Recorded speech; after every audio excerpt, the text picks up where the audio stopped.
ग्रंथाचं दुसरे एक असणारं महात्म्य या ठिकाणी वर्णन केलेलं आहे. एक 5 ते 6 असणारे अध्याय इतके महत्वाचे असणारे अध्याय आहेत. काही लोक म्हणतील हे अगोदर तुम्ही कथा सांगण्याच्या अगोदर हे महात्म्य नेमकं तुम्ही का सांगता? याचं कारण एक आहे, एखादी वस्तू आहे, बाजारामध्ये आहे, शेतामध्ये आहे, तिचं तुम्हाला महात्म्य जर कळालं नाही तर त्याच्याविषयी तुम्हाला प्रेमच निर्माण होणार नाही. त्याचं महात्म्य जर तुम्हाला अगोदर समजलं तर त्याच्याविषयी प्रेम निर्माण होईल. शेतीमध्ये आपण काम करत असताना एका वल्लीचं नाव आहे, तिचं नाव आहे जखम जोडी. तुमच्याकडे काय म्हणतात मला माहिती नाही. वेळा वगैरे लागला, शेतामध्ये काम करत असताना लोक काय करतात माहिती, त्याला असं चूर्ण करतात, तिचं पाणी काढतात आणि पाणी काढून त्या जखमेच्या ठिकाणी असताना असं घालतात, धरून काहीतरी चिंदी वगैरे बांधतात. त्याची भूमिका अशी सांगितली, जोपर्यंत तुम्हाला तिचं महत्व कळणार नाही तोपर्यंत आपण तिच्याविषयी प्रेम मात्र करणार. एकदा तिचं महत्व जर कळालं तर आपण तिच्याविषयी प्रेम करतो. तसं या ग्रंथाचं महत्व विशेष स्वरूपामध्ये असताना सांगितलेलं आहे. या ग्रंथामध्ये अगोदर वर्णन करत असताना भगवंताच्या बाबतीमध्ये 1 आणि 2 नाही, द्वादक्षरी असा मंत्राचा असणारा भाग सांगितला आहे. तो कोणता मंत्र आहे पहा. ओम नमो भगवते वासुदेवाय. या ग्रंथाच्या बाबतीमध्ये श्रीकृष्ण भगवंताच्या बाबतीमध्ये एक द्वादश अक्षरी असणारा हा मंत्र आहे. ओम नमो भगवते वासुदेवाय म्हणजे हा 12 अक्षराचा असणारा हा मंत्र आहे. आता श्रावण असणारा मास चालू आहे, भगवान शंकराचा एक मंत्र आहे. किती अक्षराचा मंत्र आहे तो? श्रावण महिना चालू आहे ना, किती अक्षराचा मंत्र आहे तो भगवान शंकराचा? हा श्रीकृष्ण भगवंताच्या बाबतीमध्ये, वासुदेवाच्या बाबतीमध्ये मंत्र झाला. भगवान शंकराचा किती अक्षराचा मंत्र आहे माहिती नाही? एका फक्त 5च अक्षराचा मंत्र आहे, फक्त 5 अक्षराचा. कोणता सांगतो? नमः शिवाय. ओम हा जो आहे का नाही, हा परब्रह्माच्या स्वरूपामध्ये ब्रह्मस्वरूप आहे. जर तुम्हाला यज्ञ करायचा असेल, होम हवन करायचं असेल, कुठल्याही मंत्राला अगोदर ओम लावता. हरी ही ओम, त्याच्यानंतर मंत्र म्हणायचा, स्वाहा म्हणायचा. पण मंत्र म्हणण्याच्या अगोदर त्याला ओमच म्हणावं लागतं. हा ओम सोडून द्या, त्याच्या पुढे शिल्लक राहतात ते फक्त 5च अक्षर. नमः शिवाय. नमः शब्दामध्ये 2 अक्षर, एक न आणि म. शिवाय शब्दामध्ये पहिलं शी व आणि त्याला एक काना आणि एक ये, हे 3 अक्षर आणि हे 2 अक्षर म्हणून 5 अक्षर. तसं इथं वर्णन करत असताना द्वादश अक्षरी असणारा मंत्राचा असणारा एक भाग सांगितलेला आहे. याच्या पुढे सुंदर स्वरूपामध्ये श्रीमद भागवत महात्म्य असं असणारं वर्णन केलं आहे. या ग्रंथाच्या बाबतीमध्ये सगळ्यात अगोदर वंदना करत असताना कृष्णम नारायणम वंदे. कुणाला वंदन केलेलं आहे? कृष्णम नारायणम वंदे. कृष्णाला वंदन. तो कृष्ण नारायणाच्या स्वरूपामध्ये आहे किंवा तो भगवंत नारायण आहे. कृष्णम नारायणम वंदे. कृष्णाला वंदन, नारायण भगवंताला असणारं वंदन. एवढंच नाही, कृष्णम वंदे व्रजप्रियम. व्रजप्रियम ज्यांना व्रज असणारा प्रिय आहे, संपूर्ण व्रजवासी आहे, यांना सुद्धा असणारं वंदन. एवढंच नाही, कृष्णम द्वैपायनम वंदे. म्हणजे द्वैपायन नावाचे असणारे व्यास महर्षी ज्यांनी ग्रंथ लिहिला तर यांना सुद्धा वंदन केलेलं आहे. एवढंच नाही, कृष्णम वंदे पृथासुतम. इतर पृथा असणारे आहेत, यांना सुद्धा असणारं वंदन केलेलं आहे. पुढं वर्णन करत असताना पहिला असणारा श्लोक सांगितलेला आहे. सच्चिदानंद रूपाय विश्वोत्पत्त्यादि हेतवे तापत्रय विनाशाय श्रीकृष्णाय वयं नमः. या जगाची उत्पत्ती कोण करतो? श्रीकृष्ण. या जगताला स्थिर जर कोण राखत असेल एकदम जशाला तसं, तर श्रीकृष्ण. आणि या जगाचा सर्वनाश जर कोण करीत असेल तर श्रीकृष्ण. हे तिन्ही पद देवाच्या ठिकाणी. पहा, नंबर 1, देव कसा आहे?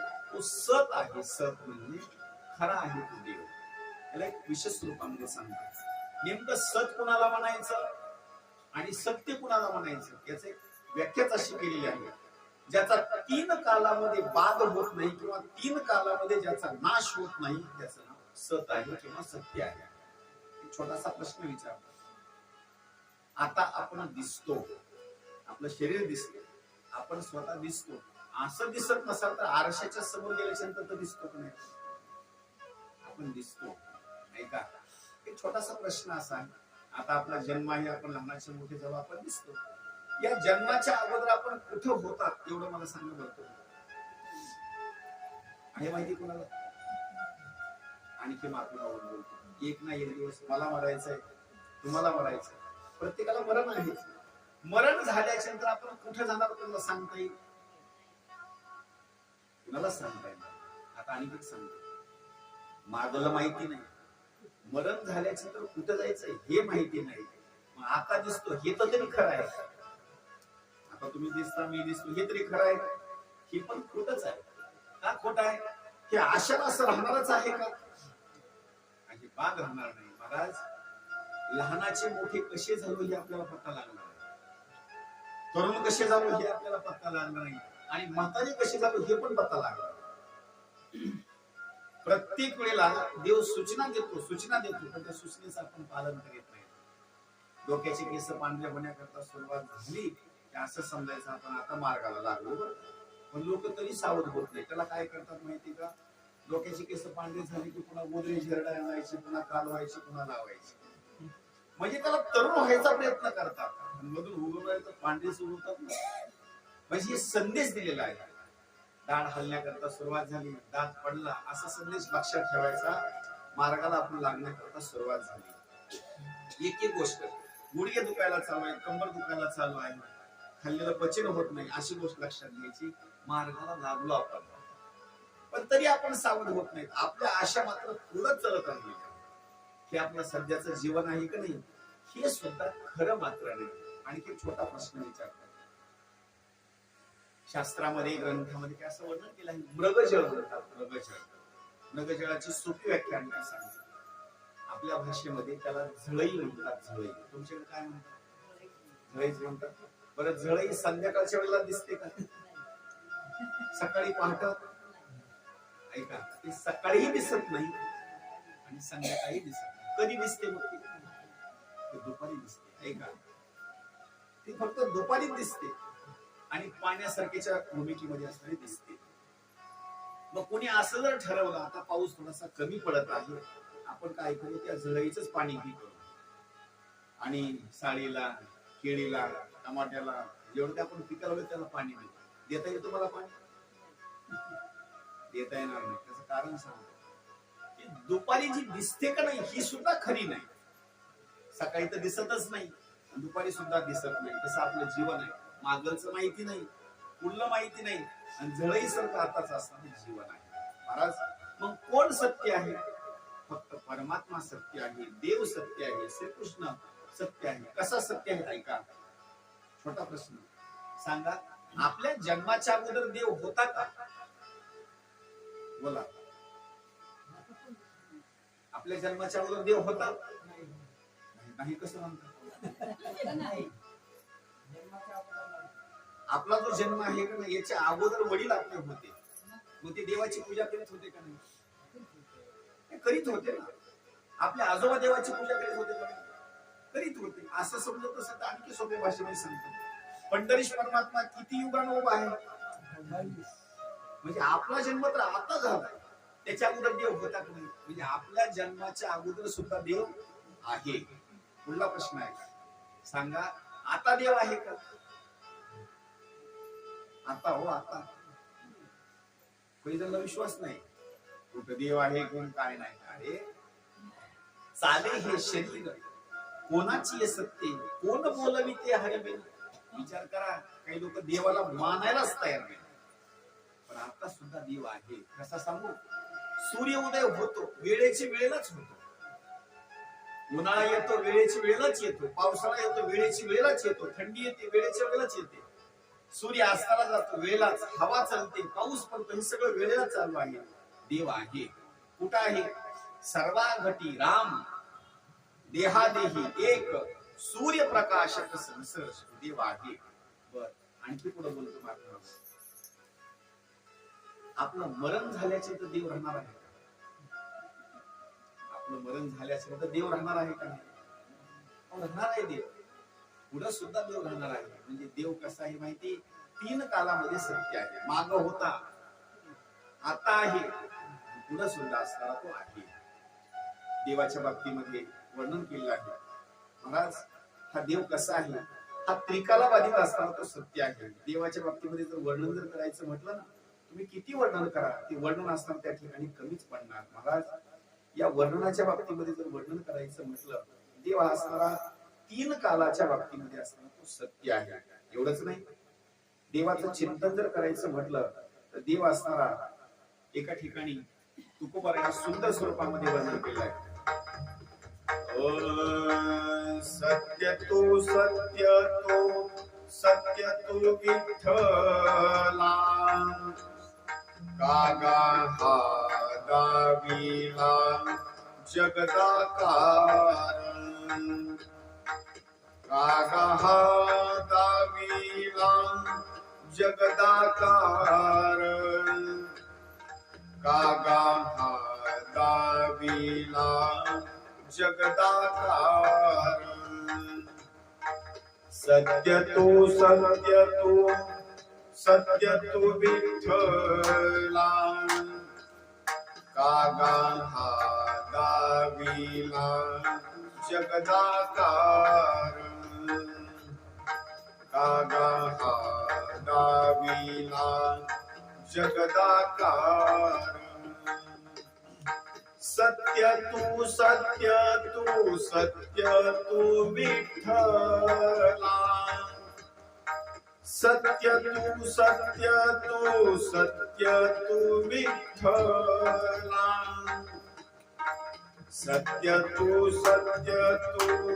सत्य तू विठ्ठला, गागा हा गाविला जगदाकार,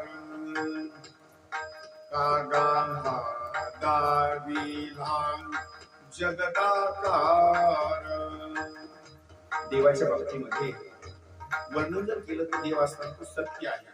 आणि त्या देवाच्या बाबतीमध्ये विशेष स्वरूपामध्ये देव असताना तो सत्य आहे. याचा कधी सुद्धा असताना बाद मात्र कधी सुद्धा असताना देवाचा मात्र होत नाही.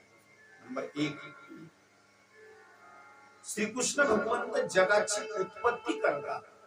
नंबर 2, त्याला स्थिर राखतात, स्थिर राखण्याचं काम करतात. तुम्ही म्हणाल स्थिर राखण्याचं काम कसं करतात? ऐका, मोठमोठे जे समुद्र आहेत का नाही, त्या समुद्राला देवानं मर्यादेची रेषा ओढून दिलेली आहे. अशी रेष ओढलेली आहे. समुद्राला सांगितलं बाबा त्याच्या रेषेच्या बाहेर मात्र यायचं नाही, अजिबात यायचं नाही. आता पहा, तुम्ही मुंबईला जर गेलात का नाही, तर मुंबईला खेटूनच समुद्र आहे. पण मुंबईमध्ये कधी येतो का? मागे आलता, यंदा मागे मुंबईमध्ये आलता. कशा करता? त्याचं कारण एक आहे, मुंबईचे सगळे लोक तो समुद्र पाहण्याकरता काठावर जातात. मुंबईचे लोक सगळे समुद्र पाहण्याकरता काठावर जातात. म्हणजे कसा समुद्र आहे हे पाहण्याकरता मुंबईचे लोक तिथं जातात. समुद्राने एक दिवस निर्णय घेतला, मुंबई कशी आहे ते आपण जाऊन बघायला. जो आला का नाही बाबा, सुनामी नावाची असणारी लाट अशी समुद्रामध्ये उसळ, पाणी मुंबईमध्ये आलं. अनेक लोकांना घेऊन गेला बरं तुमच्या. बोलण्याचा भाग लक्षात ठेवा. देवाने काय केलेलं आहे, त्याला मर्यादेची रेषा ओलांडलेली आहे. याच्या पुढे जर बोलायचं म्हटलं ना, काही जणांची मर्यादेची रेषा आहे, ती पार करून कुणाला सुद्धा मध्ये जाता येत नाही. एक दृष्टांत सांगतो.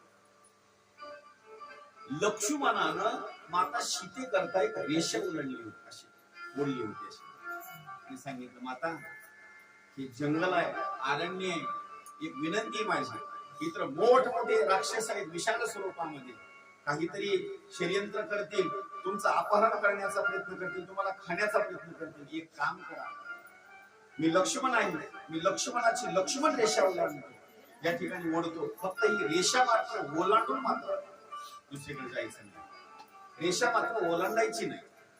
त्यावेळेला राजा रावण आला. राजा रावण म्हणजे नुसता नावाचा नव्हता, ज्यानं कैलास पर्वत उचलला, एक महान असणारा बाबा आला आणि सीता मातेचं अपहरण करण्याकरता त्या रेषेच्या मध्ये प्रवेश करू लागला. त्याला मध्ये प्रवेश करता आला अजिबात नाही. रेषा दिसण्याकरता रेषा होती, पण राजा रावण ज्यावेळेला रेषेच्या जवळ आला का नाही, ती रेषा 7 पाताळापर्यंत खाली खोल गेलेली होती. त्याला भीती कोणती होती? जर रेषा ओलांडत असताना रेषा ओलांडून जर मी पहिलं तीराला जर नाही गेलो, पलीकडे जर नाही गेलो, मध्ये जर पडलो तर खाली पाताळामध्ये होतो. म्हणजे दरीचा असताना त्याने विचार केला, खालून तर मला इकडून काही जाता येणार नाही, आपण आकाश मार्गाने जाऊ. ती रेषा वर 21 स्वर्गापर्यंत गेली होती, कुणाला दिसत नव्हती, फक्त राजा रावणाला दिसत.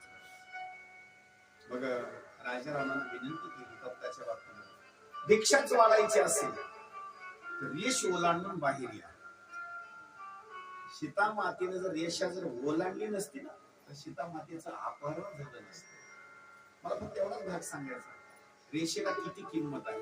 ती कधी रेषा सोडून द्या. आपल्या घरामध्ये मुंग्या मुंगळे जर निघाले ना, तर ते खडू निघाला, त्याला सुद्धा नाव लक्ष्मण रेषाच म्हणावं लागतं. अहो महाराज, ते खडूच रे रेष जर अशी ओलांडली ना, अशी ओढली ना, ते मुंगळे मुंगे सुद्धा इकडे येते, चले जाव तिकडे. असं माझा बोलण्याचा भाग असा आहे, देवानं मर्यादा घातलेली आहे स्थिर स्वरूपामध्ये. नंबर 1 उत्पत्ती देव करतो. नंबर 2 ला त्याच्या बाबतीमध्ये संरक्षण करण्याचं, स्थिर राखण्याचं काम स्थितीच्या बाबतीमध्ये देव करतो. आणि देवाच्या मनात जर आलं ना, भरपूर लोकसंख्या वाढली, आता यांना जिवंत ठेवायचं नाही, यांना मारायचं, देवच करतो. देवच करतो, दुसरं कोणी करत नाही. कोरोनासारखा रोग आणला, कोण माणसाने आणला का? देवालाच आणला. देवाला काहीतरी निमित्त करायचंय, माणसं घेऊन जायची.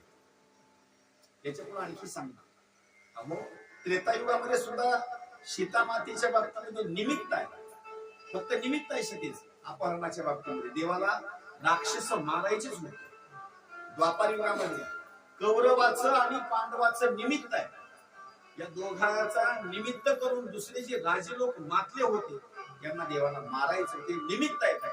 तिथे वर्णन केलं आहे, निमित्ताचा धनी केला असेल प्राणी, माझे म्हणून व्यर्थ गेला. फक्त निमित्त आहे. लोक बोलत म्हणतात, अहो त्यांचा मरणाचा कालावधी होत नव्हता, काय सांगू, अचानक स्वरूपामध्ये त्यांना सर्पदंश झाला, मरण पावलं. काही लोक म्हणतात मरत नव्हते, त्यांना विजेचा शॉक लागला, मृत्यू झाला.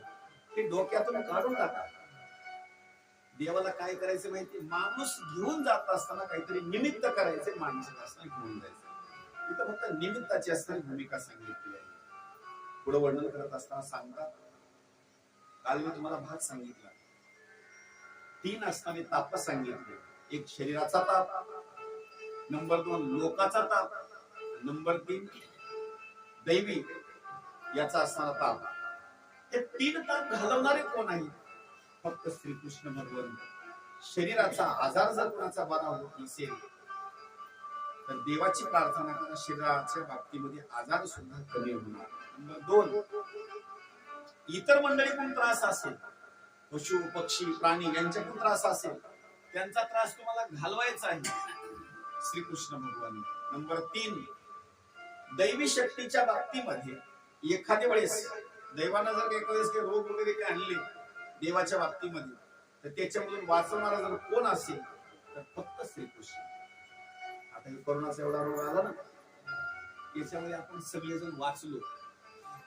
कोण वाचवेल आपल्याला? देवालाच वाचवलं. का वाचलो ते पण सांगतो. आपण कुठेतरी, मी सुद्धा कथा करीन, तुम्ही सुद्धा कथा ऐकताल, हरिपाठ म्हणताल, भजन करताल, याच्यामुळे देवानं वाचवून ठेवलं. जी बिनकामी होते का नाही, कुठल्याच कामाची नाही, बिनकामी कुठल्याच कामाची नाही, देवाने घेऊन गेला. कधी पहा, घरामध्ये जर भंगार असलं का नाही, बिनकाम भंगारवाला आल्याच्या नंतर लोक त्याला घराकडे जागा उचलून बसते. म्हणजे काय करतात, आला की माणूस लगेच त्याला विकून टाकतो. तसं बिनकामी जे होतं नाही, कुठल्याच कामाला नाही, अन्नदानाला नाही, कुणाच्या पाहुण्याच्या कार्यकर्त्याला नाही, कुठल्याच कार्यक्रमाला नाही, बिनकामी असतात. देवानं असतात भंगार घेऊन गेला. आता पहा, इथं नंबर 1 ला जर वंदन कुणाला केलं असेल, पहिलं वंदन केलं आहे श्रीकृष्ण भगवान. आता दुसरं वंदन कुणाला आहे ते पहा. दुसरं वंदन करत असताना या ठिकाणी सुंदर स्वरूपामध्ये जे वंदन केलेलं आहे वंदन केलेलं आहे शुकाचार्य महाराजांना. शुकाचार्य महाराजांच्या बाबतीमध्ये विशेष स्वरूपामध्ये असणारे काही कथेचा असणारा भाग सांगितलेला आहे. आणि वंदन करत असताना शुकाचार्य महाराजांच्या बाबतीमध्ये सुंदर असताना वंदन मात्र केलेलं आहे. वंदन करत असताना का वंदन करतात त्याची काही पार्श्वभूमिका असणारी सांगितलेली आहे. त्याचं कारण असं आहे, शुकाचार्य महाराजांचा जो महिमा आहे तो इतका साधारण असणारा महिमा नाही. या महिम्याच्या बाबतीमध्ये महिमा इतका सुंदर त्यांचा सांगितलेला आहे. हरियं प्रवचन्त मनोपेतमपेत कृत्यम् द्वैपायनो विरह कातर आजुहाव पुत्रेति तन्मयतया तरवोभिनेदुस् तं सर्वभूत हृदयं मुनिमानतोस्मि. सगळ्या जणांनी शुकाचार्य महाराजांना या ठिकाणी असणारं वंदन करायला. बोलिये शुकाचार्य महाराज की जय. बोलिये शुकाचार्य महाराज की जय. जय जय श्री राधेश्याम कृष्णेश्वर भगवान की जय. दुसऱ्या ठिकाणी जे वंदन केलेलं आहे ते शुकाचार्य महाराजांच्या बाबतीमध्ये असणारं वंदन केलेलं आहे. का वंदन केलं याची जर कथा जर आपल्याला जर श्रवण करायची तर त्याची काही कारण असणारे सांगितले. शुकाचार्य महाराजांच्या बाबतीमध्ये विशेष स्वरूपामध्ये काही भाग असा सांगितलेला आहे. शुकाचार्य महाराजांच्या बाबतीमध्ये जी जन्माची असणारी जी भूमिका सांगितलेली आहे फार विशेष स्वरूपामध्ये असणारी ती सांगितलेली आहे. शुकाचार्य महाराजांचं जे चरित्र आहे या चरित्राच्या बाबतीमध्ये ते भाग असा सांगितलेला आहे की ज्या वेळेला शुकाचार्य महाराजांचा असताना जन्म झाला त्या जन्माच्या बाबतीमध्ये आज आपण संपूर्ण जन्माला आलो पण आपण प्रत्येक जण आईच्या गर्भाशयामध्ये राहिलो. आपला कालावधी सांगितलेला आहे. आपला कालावधी आईच्या गर्भाशयामध्ये राहिलो ना आपण तर किती वर्षापर्यंत बघा वर्षाचा सुद्धा कालावधी नाही 10 महिन्यापर्यंत आपण आईच्या गर्भाशयामध्ये राहिलो. बरं 10 महिन्यापर्यंत राहिलो पण राहत असताना आपली भूमिका वेगळी आहे आणि शुकाचार्य महाराजांची भूमिका मात्र वेगळी आहे. किती वर्षापर्यंत राहिले 1 आणि 2 नाही 12 वर्षापर्यंत आपल्या आईच्या गर्भाशयामध्ये असले थांबले. एका प्रमाणामध्ये वर्णन केलं आहे. ब्राह्मणाचे पोर एक खेळासी झाले ते 12 वर्ष लपाले रे. किती वर्ष 12 वर्ष. कापत कापत बाहेरी आले ते नागवेची पळून गेले रे. किती वर्षापर्यंत राहिले 12 वर्षापर्यंत राहिले. बरं राहिल्याच्या नंतर आईच्या गर्भाशयामध्ये काही आनंदच असतो का? अजिबात नाही. आईच्या गर्भाशयामध्ये अजिबात असताना आनंद नाही. मग थोडासा विचार करा. आपण आता घर बांधतो. घर बांधल्याच्या नंतर आंघोळीचं एका साईडला आहे टिंब एका साईडला आहे. थोडस विचार करा. थोडा जर दरवाजा जर त्याचा जर उघडा राहिला तर माणसाला दुर्गंध येतो वास येतो. माणसानं तेवढा दरवाजा बंद करून टाका. माझा बोलण्याचा भाग ऐका. आईच्या गर्भाशयामध्ये काही तशी काही व्यवस्था आहे का? अजिबात व्यवस्था नाही. अहो आईने जर अन्न खाल्लं तर देवाने येते काय केलं आहे अन्न नलिकेच्या ठिकाणी आईच्या ठिकाणी पोटामध्ये मोठा असणारा जो पाईप आहे त्याला कट केलेला आहे देवाने. आणि लेकराचा असणारा जो नाळ म्हणतो का नाही आपण त्याच्या ठिकाणी तो जोडलेला आहे. आईने जी काही खाईल का नाही त्या बिंबीच्या ठिकाणी तो जोडलेला आहे. आणि किती जोडलेला आहे एकदम सूक्ष्म स्वरूपामध्ये असताना तो जोडलेला आहे. आईनं काही जरी तिखट खाल्लं आंबट खाल्लं का नाही तर त्या लेकराला पोचती होत. त्या लेकराला पोचती झालं ना ते लेकरू काय करतं माहिती 6 महिन्याचा असणारा जो कालावधीची भूमिका सांगितलेली आहे मल मूत्र विसर्जन करतात. मग मल मूत्र विसर्जन केल्याच्या नंतर काही व्यवस्था तिथं केली का? अजिबात नाही.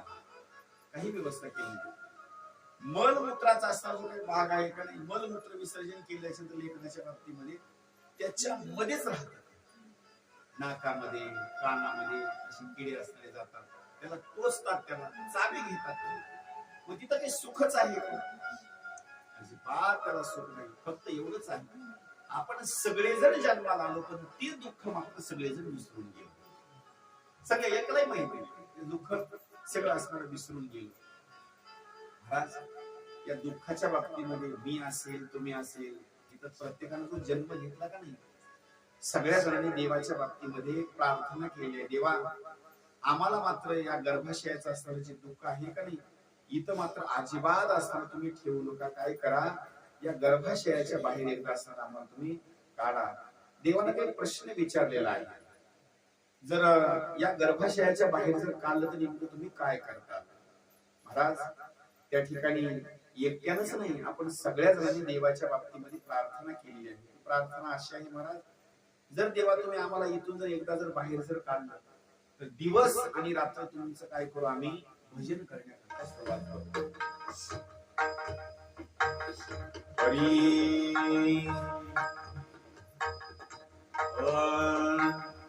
एक वेळकारी या दुःखावी गडे, एक वेळकारी या दुःखावी गडे.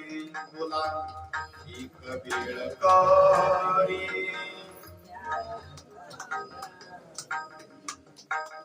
एक वेळकारी या दुःखावी गडे.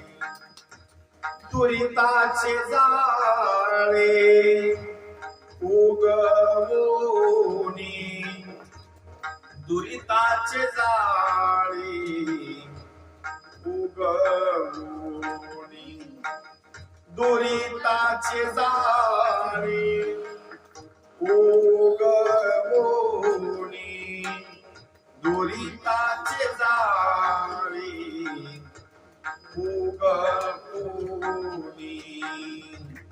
आठवीन पाय हा माझा नवस, आठवीन पाय हा माझा नवस, आठवीन पाय हा माझा नवस, आठवीन पाय हा माझा नवस.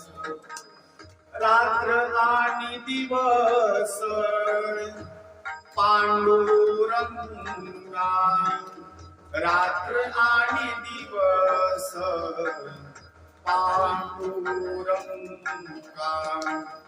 आठवीन पाय हा माझा नवस, आठवीन पाय हा माझा नवस.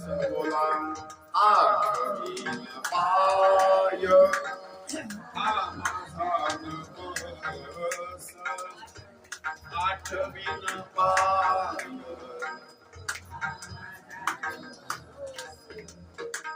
संपूर्ण जणांनी देवाच्या बाबतीमध्ये असणारी प्रार्थना केली, पण प्रार्थना केल्याच्या नंतर आपण सगळ्या जणांनी देवाचं भजनच करण्याकरता सुरुवात केली का? अजिबात नाही बरं. सगळेजण असताना देवाला वचन दिलेलं आहे. आईच्या गर्भाशयामध्ये असताना, देवा दिवसभर तुमचं भजन करू, रात्रभर सुद्धा तुमचं भजन करू. आहे वेळ आपल्याला? अजिबात वेळ नाही. म्हणाल रामकृष्ण हरी म्हणाय सुद्धा वेळ नाही, अजिबात वेळ नाही. आपण सगळ्या जणांनी देवाला वचन दिलेलं आहे, नवस केलेला आहे. आता बदल याच्यामध्ये काय कौतुकाची गोष्ट आहे? जन्म झाले त्याच वेळेस बदल होतो. सगळेच माणसं जन्म झाला का नाही त्याच वेळेला सगळे असणारे बदलले, सगळेच असणारे बदलले. कसे बदलले सांग? जन्म झाला का नाही, जन्म झाल्याबरोबर लेकरू असा रडण्याकरता सुरुवात करतो. म्हणजे केव्हा केव्हा केव्हा हे करतं का नाही, आपल्याला त्याचा अर्थ कळत नाही. जन्म झाल्याबरोबर देव त्याच्या जवळ येतो, त्याला म्हणतो मान नाम राममन कृष्णमन. तुम्ही कधी म्हणलं होतं? केव्हा केव्हा जे रडतं का नाही, केव्हा केव्हा जे रडतं का नाही, त्याची बोली भाषा आपल्याला कळत नाही. ते देवाला बोलतो. तेव्हा म्हणलो होतो मी, ठीक आहे, माणसं बदलतात. आपण सगळे बैमान असतात देवाच्या बाबतीमध्ये.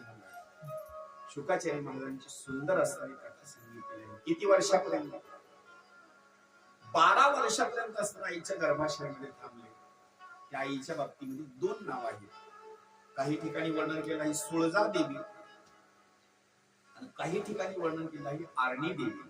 2 नाव आहेत. जशी एखादी महिला असते, माहेरचं नाव वेगळं आणि सासरचं नाव वेगळं. महिला ती एकच आहे पण नाव मात्र 2 आहे. तसे तिची 2 नाव. गर्भपोटामध्ये आहे, 12 वर्षाचा कालावधी आहे, 1 आणि 2 दिवसाचा नाही. आता ही गर्भाची यातना आहे का नाही, इतकी साधारण नाही बरं का. दृष्टांतामध्ये जर सांगायचं म्हटलं तर तो गर्भ वागवत असताना फक्त ते जे काही दुःख आहे फक्त ते आईलाच फक्त माहिती, दुसऱ्या माणसाला मात्र माहिती नाही. याला दृष्टांत द्यायचं म्हटलं, आता आपल्या शेतामध्ये पिकं आहेत. आता हे ठिबकनं वगैरे काही लोक खात सोडतात. पहिला असं नव्हतं. पिकाला जर खात जर घालायचं म्हटलं अशी 15-20 किलोची ओटी बांधायची. चाणा असायचं, पुढे एक माणूस ओढणार, दिवसभर असं खात असणार पेरायचं. 20 किलोची 15 किलोची ओटी जर एखाद्या माणसानं जर अशा जर पोटाच्या ठिकाणी बांधली, तोंडाच्या ठिकाणी दिवसभर जर खात जर पेरला आणि तो बाबा जर घरी जर आला आणि बाजूला जर असा बसून थोडस अंग जर असं टाकलं का नाही, एखादा जर भेटायला त्याला, अहो का झोपला, काय सांगावं, दिवसभर खात पेरला बरं का, इतका त्रास झाला का नाही सांगून उपयोग नाही तुम्हाला. माझा बोलण्याचा म्हण आहे, तू एकच दिवस खात पेरला ना. आई 9 महिन्याच्या बाबतीमध्ये गर्भाची असताना त्या ठिकाणी वागवण्याचा प्रयत्न करते. साधारण दुःख नाही. आता विचार करा, 12 वर्षापर्यंत त्या मातुश्रीनं शुकाचार्य महाराजांचा गर्भ वागवला. किती त्रास असेल, साधारण गोष्ट नाही महाराज. आणि दवाखान्याच्या बाबतीमध्ये, जाणत्याच्या बाबतीमध्ये, वैद्याच्या बाबतीमध्ये अनेक ठिकाणी दाखवण्याकरता पण अजिबात कुठला सुद्धा असताना होणार नाही. त्या डॉक्टरच्या बाबतीमध्ये काही मी बोलण्याच्या बाबतीमध्ये सांगायचं म्हटलं काय सांगावं काय नाही. अनेक डॉक्टर हुशार आहेत, फक्त विनोदानं सांगतो, त्यांची निंद्यता हे असला भाग नाही. आपल्याला अगोदर 500 रुपये तपासणी फीस भरावी लागते. बारीला लाईनला लागायचं, 1-2 तासापर्यंत बसायचं. म्हणजे आपल्याला आतमध्ये घेतलं जातं, खुर्चीवर बसवायचं, पुन्हा म्हणायचं काय करा, थोडस येतं पाठ आणि झोपा जातात. म्हणजे चेकअप सुरू करतात, जीभ बाहेर काढा, डोळे वरी करा, श्वास घ्या, तिकडं बघा तिकडं बघा. सगळं चेकअप झाले असेल तर पुन्हा खुर्चीवर बसवतात आणि पुन्हा विचारतात, सांगा काय दुखायला. मला बोलण्याचा भाग आहे, 500 रुपये फीस घेतली, अर्धा तास चेकअप केलं, मग विचारायची काही गरज नाही. मी कोणत्या डॉक्टरला मानतो ते ऐका. जो जनावराचा डॉक्टर असतो ना, जनावराचा डॉक्टर, ते बेजुबान आहे, त्याला बोलताच येत नाही की माझ्या पोटामध्ये आजार आले, माझा पाय दुखतो, माझं डोकं दुखतं, त्याला काही सांगता येतं, काही सांगता येत नाही. जो जनावराचा डॉक्टर आहे, नंबर 2 ला जो लेकराचा डॉक्टर आहे, खरे डॉक्टर यांना मानायचं. कशा करतात, लेकराला बोलता येत नाही, त्या जनावराला सुद्धा बोलता येत नाही. ऐका, अनेक मंडळीला दाखवण्याकरता आलं पण जन्म मात्र नाही. शेवटी सांगितलं, आता सगळ्यात मोठा असणारा एक डॉक्टर आहे, त्या डॉक्टरला बोलवून घेऊन. त्यावेळेस कुणाला बोलवत असताना श्रीकृष्ण भगवंताला बोलवण्यात आलं. श्रीकृष्ण भगवंता देव आले आणि देव आल्याच्या नंतर देवानं काय केलं, त्या गर्भाच्या बाबतीमध्ये संभाषण करण्याच्या बाबतीमध्ये काय केलं, जी आरणी देवी आहे, सुळजा देवी आहे, त्यांच्या मध्यभागी आणि श्रीकृष्ण भगवंताच्या मध्यभागी जमनिका पकडण्याकरता आहे. जुना शब्द आहे जमनिका. याला आपण एका भाषेमध्ये वर्णन करायचं म्हटलं, दोघांच्या मध्ये वस्त्र पकडण्याकरता. जसा पडदा लावला ना, तसा एक पडदा असा दोघांच्या मध्ये लावण्याकरता त्याची भूमिका सांगितली आहे. जुन्या काळामध्ये वैद्य मंडळीचं काय वर्णन करावं, फक्त नाडी बघायची ना औषध द्यायचं, फक्त नाडी बघायची. याच्या पुढे आणखी जर सांगायचं म्हटलं, जुन्या काळामध्ये काही महिला आपला हात दुसऱ्याच्या हातामध्ये द्यायचे नाही. जुन्या काळात वैद्य कसे असायचे, ते घरामध्ये येऊन बसायचे आणि ती महिला घराच्या आतमध्ये मधल्या घरामध्ये असायची. त्यांनी काय करायचं, आपल्या हातातला दोरा त्या महिलेला सांगायचं पकडण्याकरता, मध्ये दोरा मध्ये द्यायचा. त्या महिलेनं काय करायचं, दोरा त्या नाडीला लावायचा आणि या वैद्यानं तोच डोळा आपल्या हातामध्ये घ्यायचा, दोऱ्यानं परीक्षा करायची. एवढं होईल अजिबात नाही, एवढं अजिबात होणार नाही. आणि मग ते औषध असताना द्यायचं. देवानं काय केलं, दोघांच्या मध्ये असं वस्त्र आहे, वस्त्राच्या बाबतीमध्ये त्या गर्भाशयाला बोलणे करता सुरुवात केली. आता आणखी भूमिका सांगतो, विषय आला. नवरदेव आणि नवरीच्या मध्ये दोघांच्या मध्ये आंतरपाठ असतो. तो कुठं धरायचा असतो? तुमचे वय जास्त आहे, तुम्ही सांगा कुठं धरायचा असतो आंतरपाठ? नवरी आणि नवरदेवाच्या मध्यभागी. बरं, आणखी प्रश्न विचारतो, पायाजवळ धरायचा असतो, कमरेजवळ धरायचा असतो का डोक्याच्या जवळ धरायचा असतो?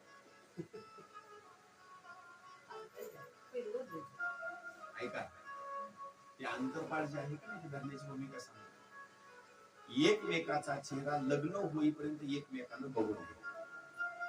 जुन्या काळामध्ये लग्न लहानपणी लागायचे, आंतरपाठ धरणारे मोठे माणसं असायचे, नवरदेव नवरी लहान असायचे. नवरदेव नवरी लहान असल्याचे यांनी सहज जरी आंतरपाठ धरला, उंच माणसाला सहज जरी धरला, तर यांचा हात कुठं असायचा? छातीच्या लेवलला. नवरदेव नवरी लहान असायचे, नवरदेवाला नवरीचा चेहरा दिसत नव्हता, नवरीला नवरदेवाचा चेहरा दिसत नव्हता. आता आंतरपाठ कुठे आहे माहिती? कमरेच्या ठिकाणी एकमेकांकडे बघतात. आंतरपाठाची भूमिका अशी सांगितली, आंतरपाठ असा उंच ठिकाणी असताना महाराज श्रीकृष्ण भगवंतानं त्या गर्भाला बोलण्याकरता सुरुवात केली. गर्भ बोलतो पण त्याचा काही कालावधी सांगितलं. 6 महिन्याचा पुढला जो कालावधी आहे, त्या गर्भाला सगळं असताना ज्ञान येतं. श्रीकृष्ण भगवंतांना त्या गर्भाला बोलण्याकरता सुरुवात केली. अरे बाबा, 1 आणि 2 वर्षापर्यंतचा कालावधी नाही, 12 वर्षापर्यंत आईच्या गर्भाशयामध्ये थांबलास. एक तर तुला त्रास आहे आणि आईला पण त्रास आहे. माझी विनंती आहे तुला, जन्म घेऊन तू बाहेर. गर्भाला बोलण्याकरता सुरुवात केली. देवा, मी तुमच्या चरणी नतमस्तक आहे, तुम्हाला मी ओळखलं, पण मला मात्र जन्म मात्र घ्यायचा नाही. अरे का घ्यायचा नाही? इथून पाठीमागच्या जन्मामध्ये मी एक जन्म घेतला नाही, हजारो लाखो जन्म घेतले, पण कुठल्याच जन्मामध्ये सुख मात्र नाही. विनोदानं सांगतो, काही लोक बसल्या बसल्या विचार करतात, एखादा पोपट बघितला का नाही, लगेच लोक विचारतात चांगलं आहे, त्यांना बाण नाही किंवा काही नाही, कोणाचाही बगीचा बघायचा, जायचं, फळं खायचं, आनंदात असतात. असं गृहीत धरा, त्यांना सुद्धा सुख नाही, त्यांना सुद्धा सुख नाही. तुम्हाला त्यांना सुख आहे? अजिबात सुख नाही.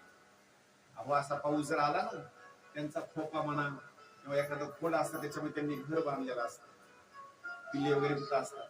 पाऊस पडल्याच्या नंतर ते पाणी सगळं त्यांच्या ह्याच्यामध्ये, त्यांना तरी काही सुख आहे? अजिबात नाही. चिमणी आहे, यांना तरी काही सुख आहे? तुम्हाला तरी हात आहे, घराचं बांधकाम करायचं म्हटलं तरी त्या चिमणीला काय हात आहे? बिचारी उन्हाळ्यामध्ये काय करते, एक गवताची काडी आणते, खोपा असताना असा बिनती, तिला तरी सुख आहे? ऐका, कुठल्याही जन्मामध्ये जा, सुख मात्र कुठल्याही जन्मामध्ये नाही, कुठल्या जन्मामध्ये सुख नाही. इथं वर्णन केलेलं आहे. व्यास महर्षींचा असणारा सुपुत्र शुकाचार्य महाराज देवाला बोलण्याकरता सुरुवात करतात. देवा, इथून पाठीमागे एक जन्म घेतला नाही, हजारो लाखो जन्म घेतले, पण कुठल्याही जन्मामध्ये सुख मात्र मिळालं नाही. आता पहा, आपण म्हणतो सापाला सुख असेल, सापाला तरी सुख आहे? बिळातून बाहेर निघाणारे निघाला, लगे म्हणतात लोक आला काट्या, त्याला वाटत नाही का आपण जीवन जगावं, कुठेतरी फिरावं, हे करावं. बर, एखाद्या वेळेस लोकांच्या भीतीच्या वातावरणामध्ये बिळामध्ये जरी गेला तर थांबत नाही, टाका पाणी, त्याला काळा बाहेर राहिला. म्हणजे बोलण्याची भूमिका अशी आहे की कुठल्याही जन्मात जा, त्याला सुख मात्र नाही. ऐका, बैलाचा जन्म आहे, बैलाचा जन्म महाराज, पेरणीचे दिवस असावे आणि पाणी लागणारी जमीन असावी, चिमणीची जमीन. आम्हाला जर आलं ना दुपारच्या वेळेला, पेरणीच्या वेळेला बैलाला सुडी सुद्धा नाही, त्याला पाणी पाहिजे नाही, त्याला चारा खाऊ घालत नाही. कशाकरता? जर आता बैलाला सोडावं आणि याला जर वैरण खात असताना, चारा खात असताना जर पाऊस झाला तर वर्षभर जमीन तशीच राहून जाईल. त्याला सोडतात का? नाही. याच्या पुढे आहे का? उन्हाळ्याच्या दिवसामध्ये जर तुम्हाला एखाद्या लग्नाची जर पत्रिका आली, तर मालक त्याला काय करतो, लग्नाला जायचं मग सकाळी 6 वाजताच त्याला पाणी आणि वैरण एकदा टाकून देतो. आपलं सुद्धा तसंच आहे. सकाळी सकाळी जेवण करू वाटतं का आपल्याला? नाही. त्या विचारलाही पाणी पिऊ वाटत नाही सकाळी सकाळी. मग आपण नेऊन पाणी त्याला दाखवतो, ते काही बिचारा पाणी पित नाही. मालकाच्या डोक्यात फिट बसलेला असतात, सकाळी त्याला पाणी दाखवलं त्यानं ते पाणी पिलं नाही. आणि त्याची वेळच नव्हती ना. एकदा लग्नाला गेलेले गेले, त्या बिचाराला चारा खायचा असतो, त्याला पाणी प्यायचं असतं. ते मालकाची सारखी अशी वाट बघतो, सारखी वाट बघतो, कधी मालक येईल, कधी मालक येईल. ओरडतो मोठमोठ्या. त्याची कोणाला हाक ऐकू जाते का? जाते, पण कोणी त्याच्या जवळ येत, कोणी त्याच्या जवळ येत. कधी कधी मालक रात्रीच्या 10 वाजता येतो. सकाळी बांधून गेलेला आहे, रात्रीच्या 10 वाजता तवरचा बिचारा तो सारखा असताना रडतो. त्याचा काही पर्याय चलतो, त्याचा काही पर्याय चलतो. माझी बोलण्याची भाषा अशी आहे, कुठल्याही जन्मामध्ये जा, सुख मात्र नाही. शुकाचार्य महाराज सांगतात, तेव्हा अनेक जन्म घेतले. कृष्ण त्याला समजावून सांगतात, अरे बाबा शुका, इथून पाठीमागचे विषय सोडून दे. मी सुद्धा जन्म घेतला, काय सांगावं. मी जन्म घेतल्याच्या नंतर मी सुद्धा एवढ्या खोड्या केल्या, चोऱ्या केल्या, किती आनंदामध्ये मी जीवन जगतो. अरे माझी माता यशोदा, नंद बाबा, एवढंच नाही, ज्यांनी मला जन्म दिला त्यांनी माझं कल्याण करण्याकरता तिथून मथुरेमधून मला गोकुळामध्ये सुपूर्द केलं. इथं किती आनंदाच्या बाबतीमध्ये आहे. मी लोणी खातो, प्रत्येक असणाऱ्या वस्तूच्या भूमिकेमध्ये फळ असणारे ते खातो, आनंदामध्ये असणारं जीवन जगतो. आज मी द्वारकेचा असणारा राजा आहे, माझा विवाह झाला, आनंदाची असणारी भूमिका आहे. त्याला अनेक भूमिकेमध्ये सांगितलं. शुकाचार्य महाराज म्हणतात, बाबा मला मात्र काही जन्माला देवा यायचं नाही. अरे शुका, त्याची भूमिका आहे, आई करता तुला जन्माला यावंच लागेल. तिथून पुढल्या कालावधीमध्ये तुला मात्र काहीतरी कार्य करायचेच आहे. ते कार्य केल्याशिवाय तुला जमणार नाही. म्हणून माझी विनंती आहे, तू जन्माला ये. देवानं सांगितल्याच्या नंतर, थोर मंडळीनं मोठ्या माणसानं सांगितल्याच्या नंतर शुकाचार्य महाराजांनी ती गोष्ट ऐकली आणि देवाला विनंती केली, देवा माझी एक विनंती, मी जन्म घेतो, पण जन्म घेत असताना आता माझं वय 12 वर्षाचं वय आहे. जर मी जन्माला जर आलो ना, तर जन्माला आल्याच्या नंतर माझ्या अंगावर वस्त्र मात्र नाही. तेव्हा माझी विनंती आहे, माझ्या अंगावर वस्त्र असणं मात्र फार गरजेचं आहे.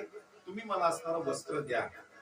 देवाने काय केलं, आतापर्यंत हनुमंतरायाला गर्भाशयामध्ये वस्त्र दिलेलं आहे.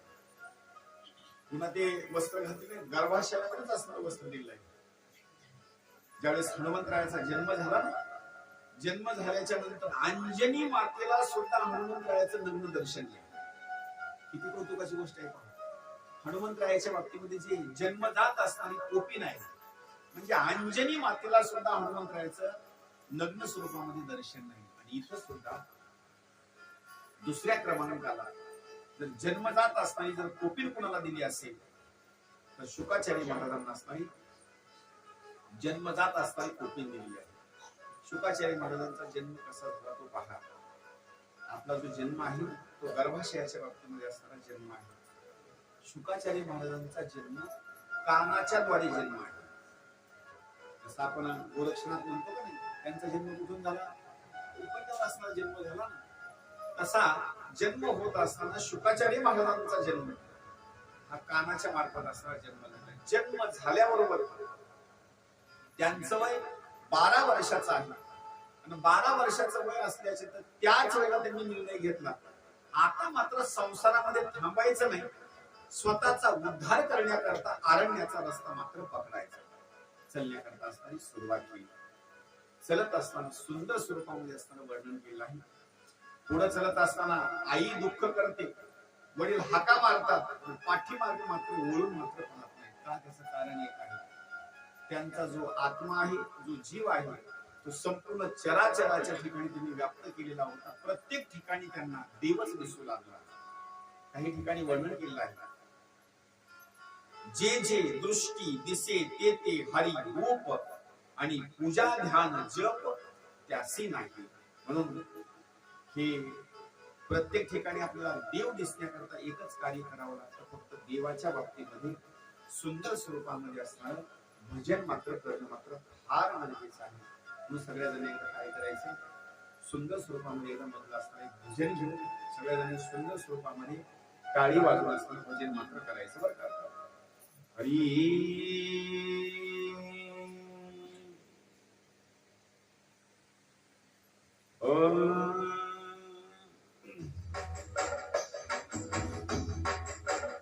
सर्वांनी टाळी वाजवा.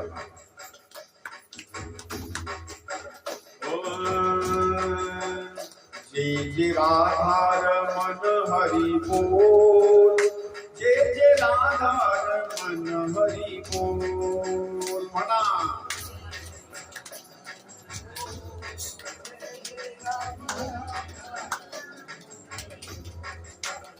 जय जय राधार मन हरि बोल, जय जय राधार मन हरि बोल.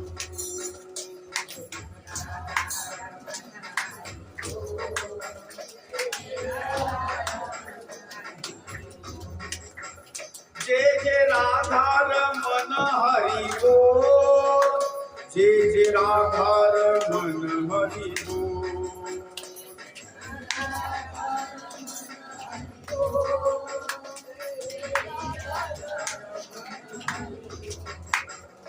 जय जय राधार मन हरि बोल, जय जय राधार मन हरि बोल.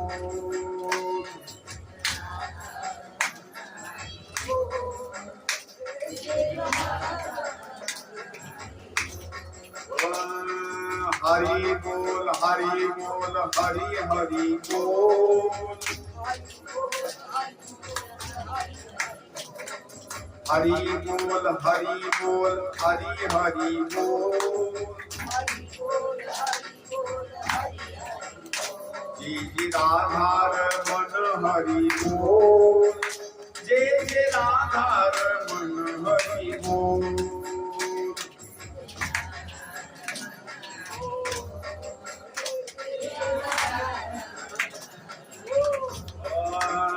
जय जय राधार मन हरि बोल, जय जय राधार मन हरि बोल.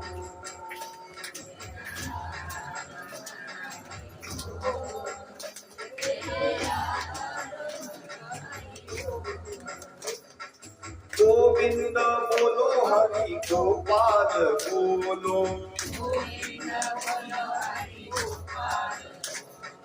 गोविंद बोलो हरि गोपाल बोलो.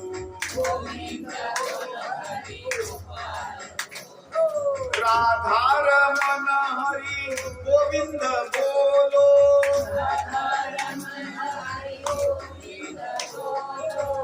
राधार मन हरि गोविंद बोलो.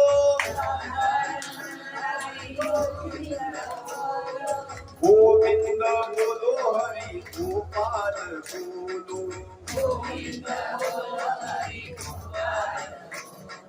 गोविंद बोलो हरि गोपाल बोलो.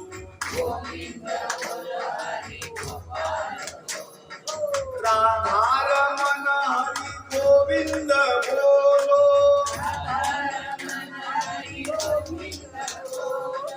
राधार मन हरि गोविंद बोलो.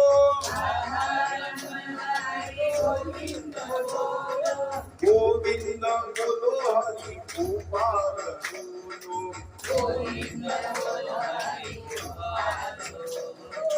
गोविंद बोलो हरि गोपाल बोलो.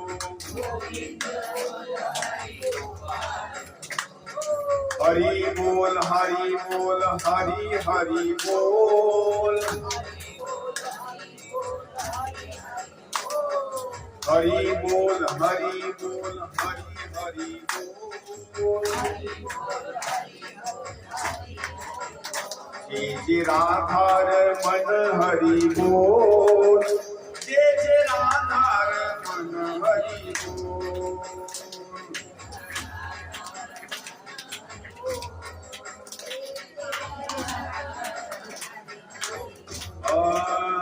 जय जय राधार मन हरि बोल, जय जय राधार मन हरि बोल.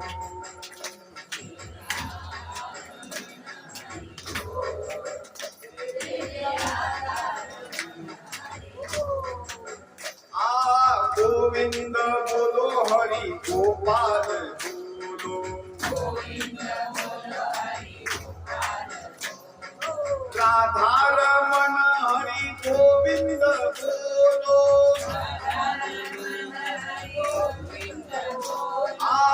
राधारमण हरि गोविंद बोलो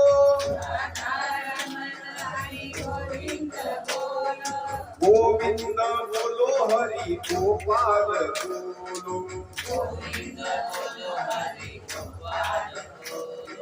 गोविंद बोलो हरि गोपाल बोलो जय राधारमण हरि गो जय राधारमण हरि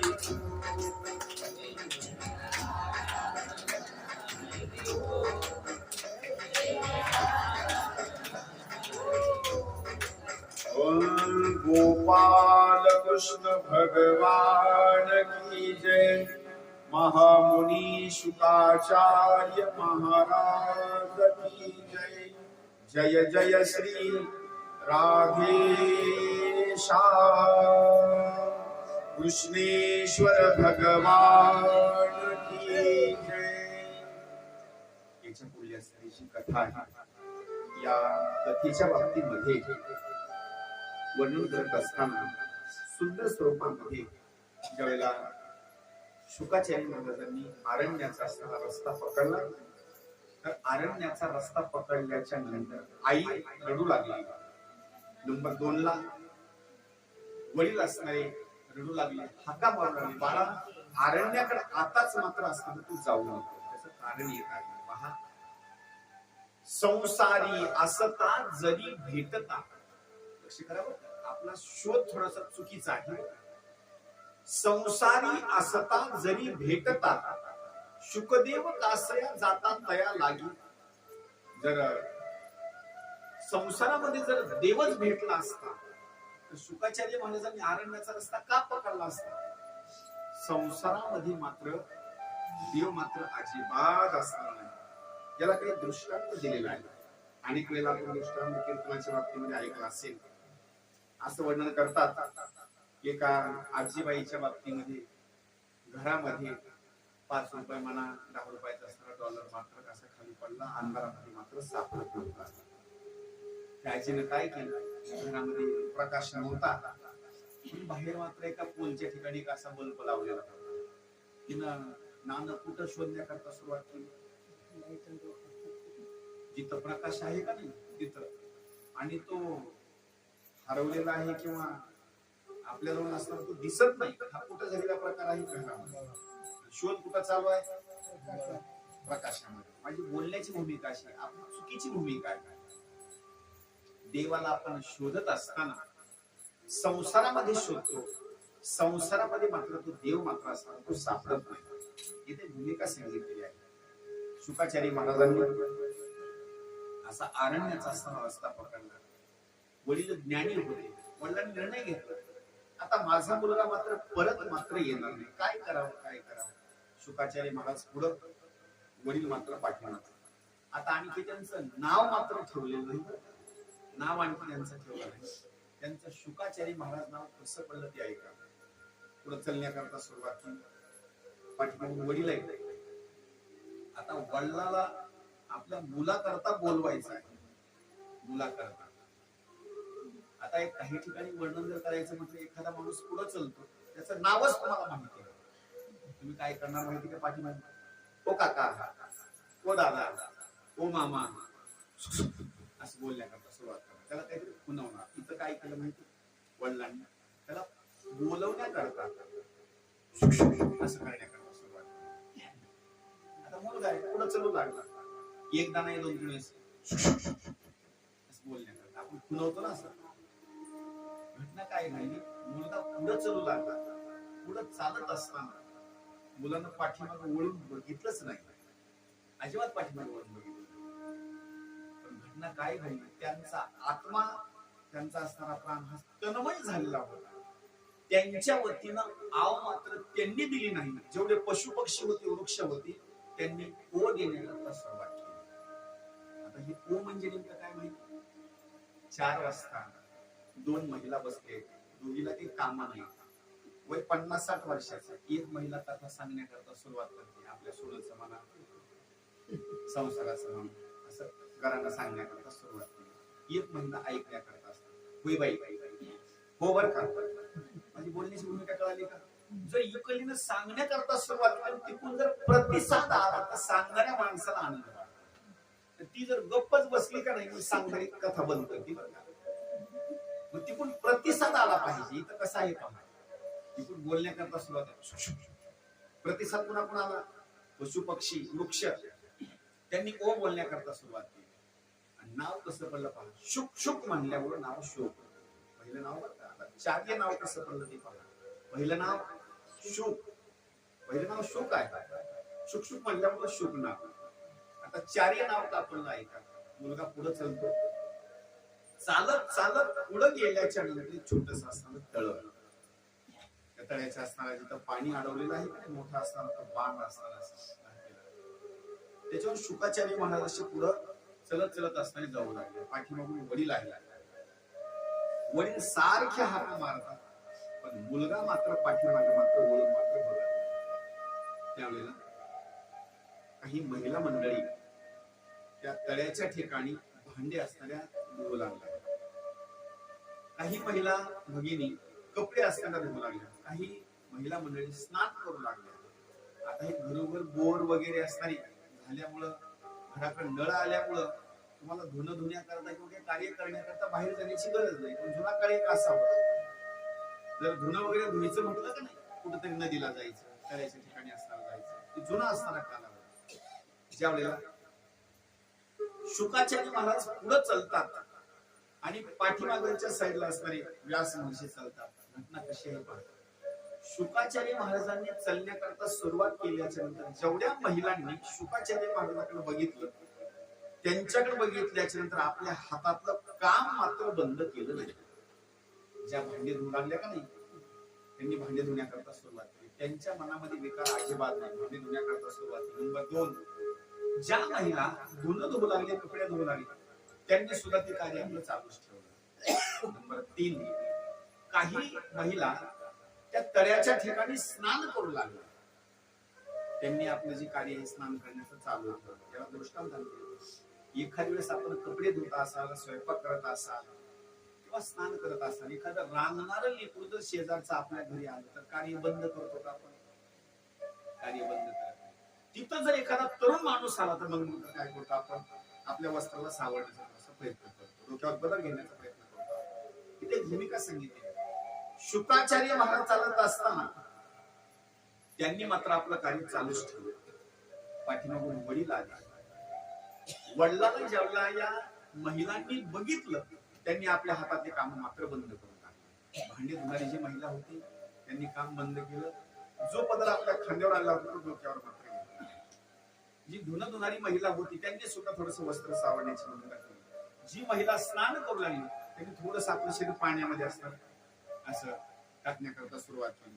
महाराज ज्या वेळेला ही घटना आपल्या डोळ्यानं त्या व्यास महर्षींनी बघितली, मनामध्ये एक शंका आली. शंका आली. कशी शंका पहा. त्या व्यास महर्षींनी प्रश्न त्या महिलाला हात जोडून विनंती करून प्रश्न विचारला. माझा एक मनामध्ये शंका आहे, मला प्रश्न असा उद्भवतो, माझा मुलगा इथून तरुण निघून गेला, तुमच्या जवळच असताना, तुम्ही कार्य करत असताना, इथून असताना चालत चालत असताना तुम्ही मात्र कार्य मात्र बंद केलं नाही. मी वयोवृद्ध आहे, पण वयोवृद्ध असताना तुम्ही मात्र अशा लाजल्या, आपले काम धंदे हातामध्ये सगळे सोडून दिले, वस्त्र आपल्या शरीरावर असणारे ओढण्याची भूमिका केली. नेमकं असं का?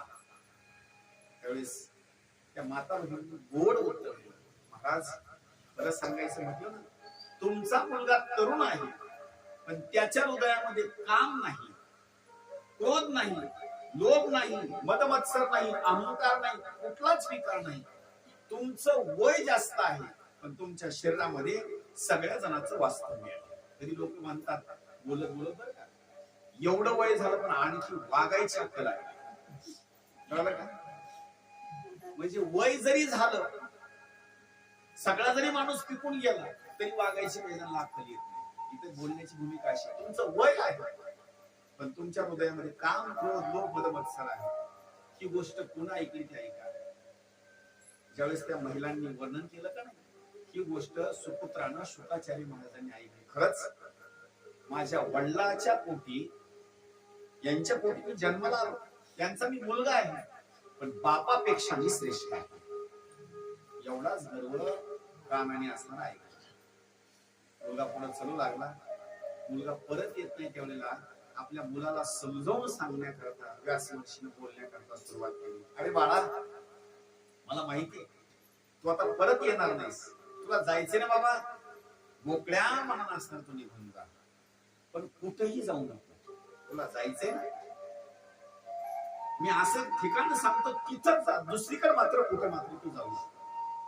कोणतं ठिकाण सांगितलं ते ऐका. विदेही जनक त्यांचं नाव सांगितलं. कोणता जनक? विदेही जनक. म्हणजे हे जनक कोणते माहिती? माता सीता आहे का, जी सीतेच्या बाबतीमध्ये जी पेटी शेतामध्ये सापडली आणि त्या सीतेचं ज्यांनी पालन पोषण केलं, विवाह लावून दिला, त्यांच्या वडिलाचं नाव आहे जनक राजा. नुसता जनक नाही, त्याला दुसरं एक नाव दिलेलं आहे, विदेही जनक. विदेही शब्दाचा अर्थ असा होतो जो देहावर नाही, त्याचं नाव विदेही. किती विदेही, याची सुंदर एक कथा सांगितलेली आहे. जशी तुम्ही कथा ऐकता का ना, सगळे माया पाश तोड देऊन असताना कथा ऐकता, तशा भूमिकेमध्ये तो जनक राजा सुद्धा कथा ऐकू लागला. याज्ञवल्क्यांनी कथा सांगण्याकरता सुरुवात केली, जनक राजा कथा ऐकू लागला. कथा ऐकत असताना घटना काय घडली पहा. जनक राजाचं जेवढं राज्य होतं ना, त्या राज्याच्या ठिकाणी जी सीमा होती, त्या सीमेच्या ठिकाणी थोडासा अग्नी प्रज्वलित झाला, अग्नी भडकला. एक सेवक सैनिक धावत धावत आला आणि महाराजाला बोलण्याकरता सुरुवात केली. महाराज, तुम्हाला मी प्रणाम करतो, दंडवत करतो. एक अशी एक असणारी खबर आहे, गोष्ट आहे. आपल्या राज्याच्या ठिकाणी, सीमेच्या ठिकाणी अग्नी लागलेला आहे, तो आपल्या राज्याकडे येत आहे, नगरीकडे येत आहे. माझी विनंती आहे, एवढी तुम्ही कथा असणारी बंद करा. त्या अग्नीला विझवण्याचा प्रयत्न करणं फार गरजेचं आहे. तो अग्नी आपल्या राज्याकडे येत आहे. राजाने काय केलं पहा. त्या सैनिकाला सांगितलं, बाबा अग्नी कुठे लागलेला आहे? राज्याच्या ठिकाणी.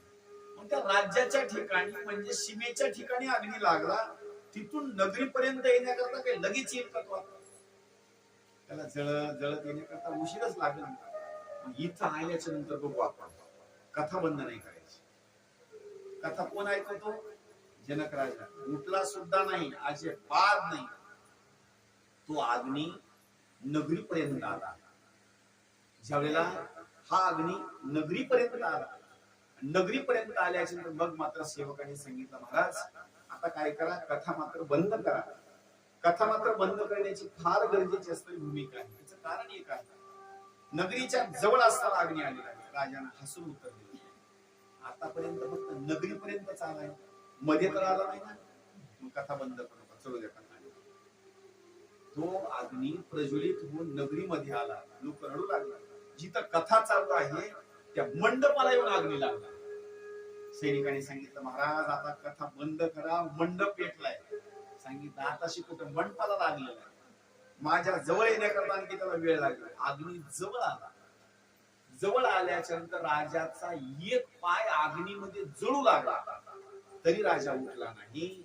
लोकांनी सांगितलं, महाराज तुमचा पाय अग्नीमध्ये जळत आहे, आता तरी कथा बंद करा, उठा. राजाने हसून उत्तर दिलं, पाय कुठं, माझा आत्मा कुठं? आत्मा मात्र जळत नाही. राजानं पाय जळू लागला तरी कथा मात्र ऐकण्याची बंद केली नाही. आपण एवढी कथा ऐकत अजिबात नाही. विदेही का म्हणतात ऐका, जो देहावर नाही त्यांना विदेही म्हणतात. कुठं जाण्याकरता सांगितलं? जनक राजाच्या मिथिला नगरीला जाण्याकरता सांगितलं. शुकाचार्य महाराजांनी एक निर्णय घेतला, मी माझ्या वडिलापेक्षा श्रेष्ठ आहे, तिथं जाणार आणि त्या जनक राजाची असणारी भेट घेणार. काय घेणार? सोबत जात असताना काहीतरी वस्तू राजाच्या बाबतीमध्ये आपण भेट म्हणून घ्यावी, राजा काहीतरी देण्याकरता. अशा अवस्थेमध्ये जाण्याचं मात्र चुकीचं आहे. म्हणून काय केलं? रस्त्यानं चलत असताना आपल्या एका हातामध्ये राखुंडी घेतली, जळालेली राख. एका हातामध्ये कमंडलू घेतला, दंड घेतला आणि राजाच्या बाबतीमध्ये भेटी करता निघाले. द्वारपालाच्या ठिकाणी असणारे जवळ गेले. तिथं द्वारपाल असणारे थांबलेले आहे. द्वारपालाला आदेश दिला, जा तुमच्या राजाला जाऊन सांगा मी शुक आलो. शब्द किती महत्वाचा आहे पहा. काय सांगितलं? मी शुक आलो, तुमच्या राजाला जाऊन सांगा. याचा भास शुकाचार्य महाराजांचा असा होतो, मी आलो आणि शुकाचार्य महाराज आले असं राजाला जर कळालं तर राजा काय करेल? एक हार, चांगली पंचारती, ताट, शाल, श्रीफळ घेऊन माझं स्वागत करण्याकरता येईल. पण राजा म्हणजे आज्ञानी राजा नव्हता. राजानं काय केलं? शब्द ऐकला द्वारपाला. द्वारपालाने सांगितलं, महाराज हे कुणीतरी असणारा 12 वर्षाची असणारी मूर्ती आहे, तो सांगतो मी शुक आलो, निरोप दिलेला आहे. पहिला शब्द काय वापरला? पहिला शब्द मी वापरला बरं का. शुक कोण आहे? कोण आलो? मी शुक आलो. हा मी शब्द फार घातक आहे बरं का. माणसाची वाट जर कोण लावत असेल तर मीच लावला. ते लोक बोलत बोलत म्हणतात, महाराज तुम्हाला काय सांगावं काय नाही. हे घर बांधलं का नाही? कुणा बांधलं? मी. बर, हे लग्न वगैरे जे मुलाबाळांचे केले, कुणा केले? मीच. अहो आमचे नातेवाईक आहेत, त्यांचा संसार आनंदामध्ये थाटून दिला, पुन्हा मी. आणि तुम्हाला खरं सांगू का, एवढं घर जे आनंदात खाल्लंय ते कुणामुळे खाल्लंय? माझ्यामुळे, मी मुळच. बर, आणि मी जर मेलो ना, ते महागडचे सगळे उपाशी मरतील. नको बाबा. त्याचं कारण हे काय? पाठीमागचे लोक मरण पावल्याच्या नंतर आनंदात जास्त खातात. कसं काय? आणखी विनोदानं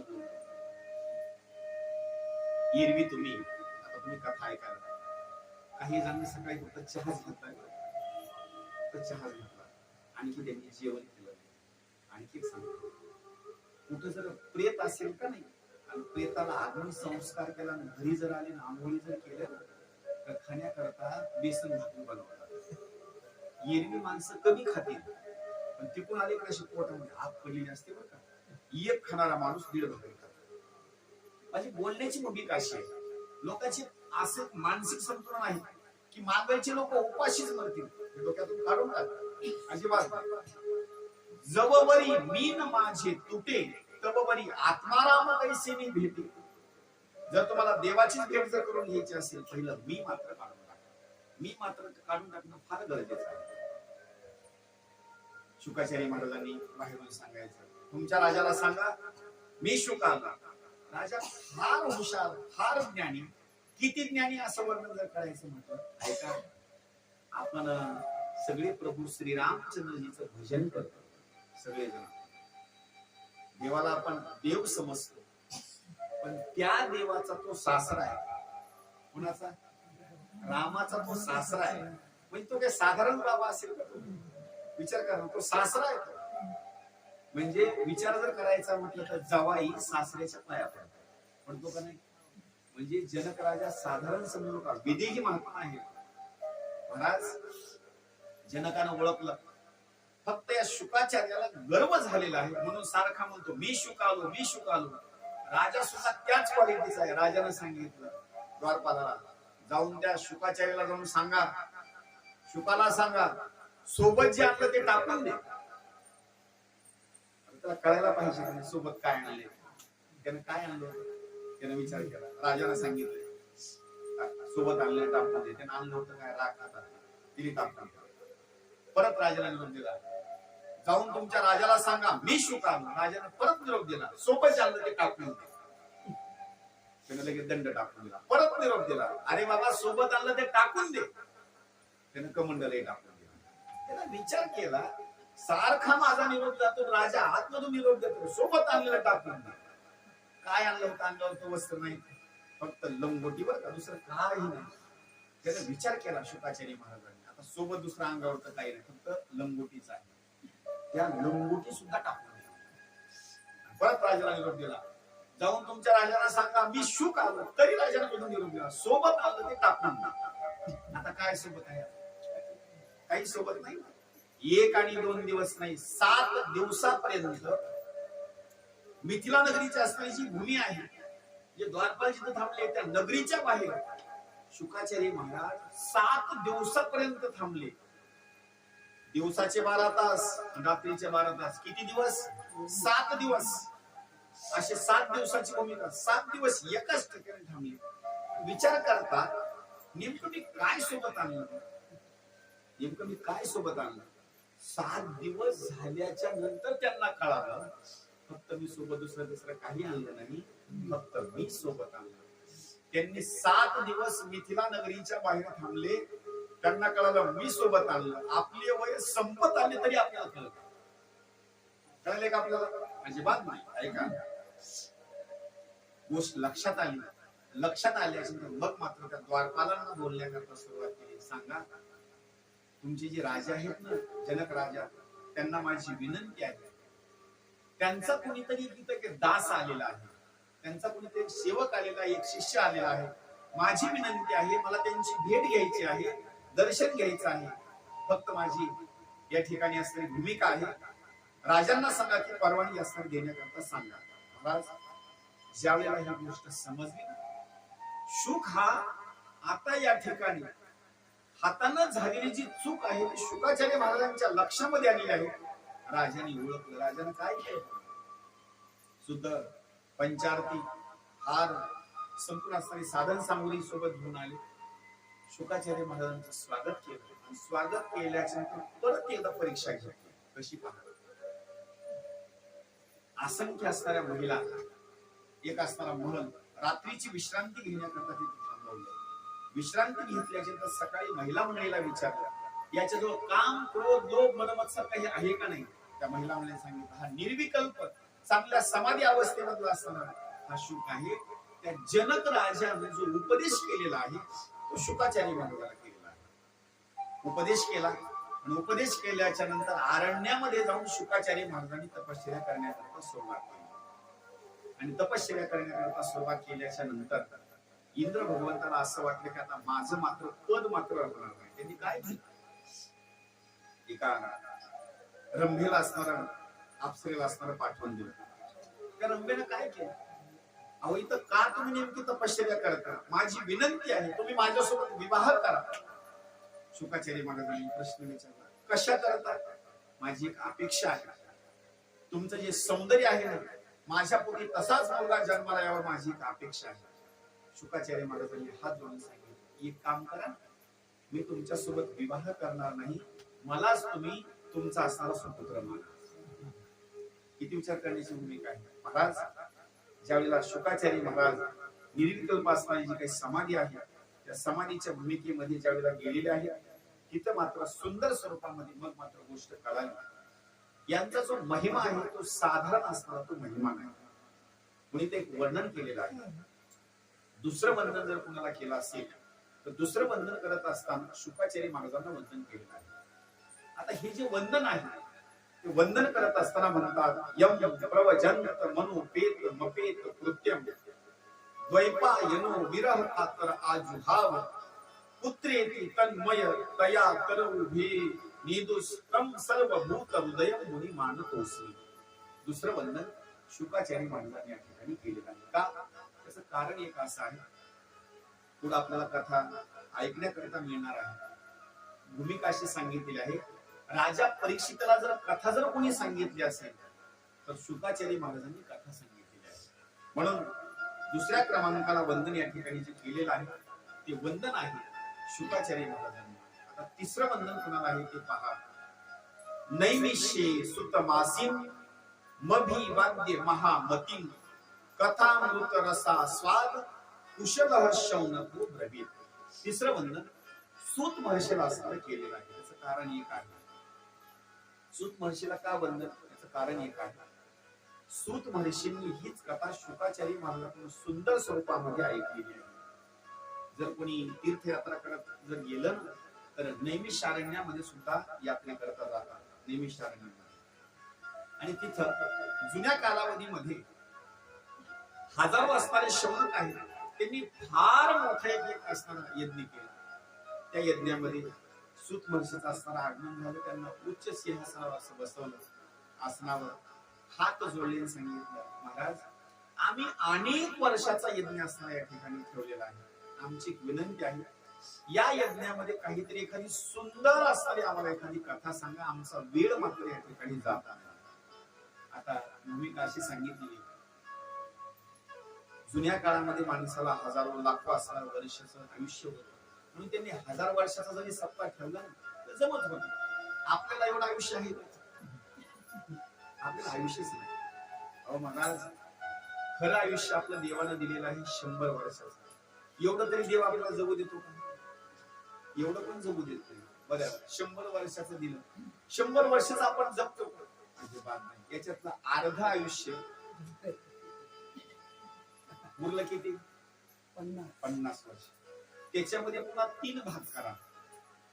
पहिले 15 वर्ष खेळण्या बागण्यामध्येच निघून जातात. दुसरे जे 15 वर्ष आहेत तरुणपणामध्ये जातात, मेकअप करण्यामध्येच बस. राहिले पुन्हा 15 वर्ष ते नुसते टोकलण्यामध्येच आणि आजारामध्येच निघून जातात. काय शिल्लक राहील? तुम्ही 1000 वर्षाचा यज्ञ करू शकाल? अजिबात नाही. आपल्या करता यज्ञ सांगितला फक्त 7 दिवसाचा. का? आयुष्य कमी आहे आपलं, 7 दिवसाचा. अहो पण 7 दिवसाचा यज्ञ ठेवून सुद्धा 7 दिवस तरी कुणाला वेळ आहे का? वेळ अजिबात वेळ नाही. महाराज, या ठिकाणी सूत महर्षीला विनंती केली, सांगितलं आम्हाला एखादी सुंदर असणारी कथा सांगा. त्यावेळेला सूत महर्षींनी कथा सांगण्याकरता सुरुवात केलेली आहे ती भागवताची कथा सांगण्याकरता सुरुवात केलेली आहे. पण ती कशी सांगण्याकरता सुरुवात केली आहे? प्रश्न काही विचारलेले आहे. सांगा, कानाला अमृता समान वाटणारी जी कथा आहे ती आम्हाला असणारी सांगा. आता आपल्या कानाला अमृता समान कोणती कथा आहे? एका प्रमाणामध्ये सांगतो. कान भरोनिया ऐकीन तुझी कीर्ती, ते मज विश्रांती देई देवा. आपले कान जर कशाला पवित्र होत असतील तर काही लोक म्हणतील खेळपण कानामध्ये टाकल्याशिवाय तर पवित्र होत. अजिबात नाही. कान जर पवित्र कशाने करायचे असतील तर कान भरोनिया ऐकीन तुझी कीर्ती, ते मज विश्रांती देई देवा. महाराज, पुढला असताना प्रश्न विचारला सुंदर स्वरूपामध्ये. भक्ती, ज्ञान आणि वैराग्य याच्याद्वारे प्राप्त होणारा जो महान विवेक आहे तो वृद्धिगत कशामुळे असणार? म्हणजे विवेक, त्याचे भाग सांगितलेला आहे. सत्संगतीने आत्मा विनाशी, क्रिया रहित, तद व्यतिरिक्त सर्व विनाशी आहे व चंचल आहे, असा ज्याचा निश्चय आहे त्या निश्चयास विवेक असे म्हणतात. हे सगळं चंचल आहे. ज्याला हे कळालं त्याच्या ठिकाणी विवेकाला आपण वृद्धिगत कशामुळे होतो हे मात्र फार गरजेचं आहे. असे ते प्रश्न विचारलेले आहेत. या प्रश्नाचं जे उत्तर आहे इतकं साधारण स्वरूपामध्ये उत्तर नाही, फार विशेष स्वरूपामध्ये असताना